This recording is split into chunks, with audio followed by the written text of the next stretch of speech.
ఏ విధంగా అంటే వీళ్ళకి ఎలాంటి మద్దతు ఇస్తున్నారు? మోరల్‌గానా? లేకపోతే లీగల్‌గానా? లేకపోతే పూర్తి స్థాయిలో ఈ 1200 ఎకరాలు సాధించే వరకు పోరాటం చేస్తారా? ఇప్పుడు మేము ఇచ్చే మద్దతు వీళ్ళకి అన్ని విధాల మద్దతు ఇవ్వడానికి మేము వచ్చాము.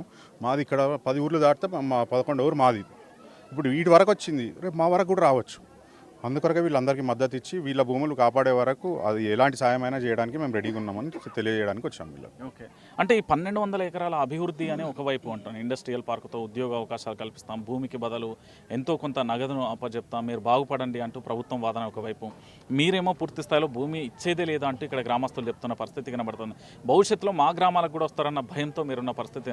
అంటే ఓవరాల్‌గా అభివృద్ధి వద్దా లేకపోతే ఏం కావాలి? అభివృద్ధి అన్నది వీళ్ళు చెయ్యరు అన్నది మాకు ఎలాగైనా తెలుసు. ఎందుకంటే ఇప్పుడు రాకంచెర్లలో 200 ఎకరాల ఇండస్ట్రియల్ పార్కే ఈ రోజు వరకు అభివృద్ధి కాలేదు. అక్కడ ఎంతమంది లోకల్లోకి ఉద్యోగాలు ఇచ్చారు? ఏం ఉద్యోగాలు ఇచ్చారు? వీళ్ళను స్వీపర్లను తయారు చేయడానికి, సెక్యూరిటీ గార్డుల లాగా తయారు చేయడానికి, రైతులను ఈ విధంగా మారవడానికి వీళ్ళు వచ్చింది ప్రభుత్వానికి. వీళ్ళు ఇచ్చే ఉద్యోగాలు ఏమి ఉద్యోగాలు ఇస్తారు? అందులో ఏమైనా మేనేజర్ పోస్టులు ఇస్తారా? ఉన్న భూమి తీసుకొని రైతులకు వేరేది ఏమొస్తుంది చేయడానికి? కేసీఆర్ గారు ఇచ్చే రైతు బంధుతో వ్యవసాయం చేయడం ఒకటే వచ్చి వాళ్ళకు. వీళ్ళ దగ్గరికి వెళ్ళి 30 లక్షలు తీసుకొని 60 లక్షలు తీసుకొని ఏం చేయాలో కూడా వీళ్ళకి తెలియదు. అసలు మరి ఇంకేం చేస్తారు వాళ్ళు? ఆ పైసలు ఎన్ని రోజులు కాపాడుకుంటారు? ఆ పైసలు వెనుకనే మళ్ళీ వేరే రాబందులు వస్తారు. ఆ పైసలు గుంజుకోనీకి వేరే స్కీములు చెప్పి వీళ్ళను వేరే విధంగా మభ్యపెట్టి ఆ పైసలన్నీ దోచుకొని వెళ్తారు. మరి ఇంకా ఎలా విధంగా వీళ్ళని కాపాడతారు?